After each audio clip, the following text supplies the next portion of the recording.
Well, hello again, church, coming to you from one of the two hammocks in my side yard. You know, it's not many beautiful days in the Houston area to spend outside, so we got to take advantage of it. What's awkward about the hammock for the Psalms reading for today is it's very, very difficult to read the first couple of verses from a place of joy and relaxation and comfort and peace because of the nature of this psalm. But, you know, it is quite fitting when you get to the end. So I want to encourage you today through Psalm 36. I want you to find time today to tend your heart, listen to the voice of God, sit at the feet of Jesus in God's word, and be still with him. Hear him. Psalm 36 is not for the faint of heart.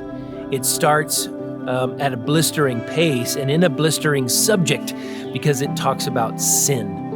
Psalm 36 is all about sin, and I know that's not a popular subject in our world or in our culture today, but it is a reality. It's a reality in my life, in your life, no matter who you are, and it has consequences. Eternal consequences of sin are taken away at the cross by Jesus when we put our faith and trust in him. But the temporal consequences can be sometimes difficult. You know, broken relationships and interfered intimacy with God is a consequence of sin. But sin itself has some sticky fingers as well.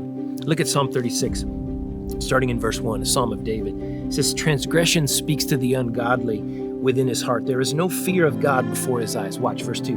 "For it flatters him in his own eyes concerning the discovery of his iniquity and the hatred of it." Here's the difficult thing about sin. Sin actually blinds us to its own existence. Sin mutes our ears and blinds our eyes and dulls our sensitivities to the difficulties that sin creates, to its existence, its depth, its size, and it makes everything difficult. It's sort of like the devil, the father of all lies. One of his great tricks is to help us and to tempt us in thinking that he doesn't exist at all. Sin is the same way. It dulls our senses to its existence. That's where the psalm begins, but that's not where it ends. Look at verse 5. "Your loving kindness, O Lord, extends to the heavens. Your faithfulness reaches to the skies. Your righteousness is like the mountains of God. Your judgments are like a great deep. O Lord, you preserve man and beast." There could be a song written about those verses, couldn't there? Of course, there's many written about that section of Psalm 36. But as David starts with a true and very realistic view of sin and its difficulties, he quickly turns to the vision of God and how beautiful and faithful and high God is and how rich his mercy is to cover sin. He ends this way. Verse 9, "For with you is the fountain of life. In your light, we see light."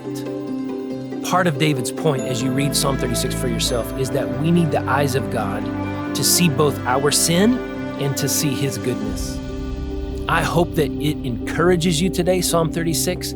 I hope that you read it a couple of times. Again, not for the faint of heart, but it has beautiful, beautiful purpose and meaning and warning and encouragement for you today. I hope it blesses you.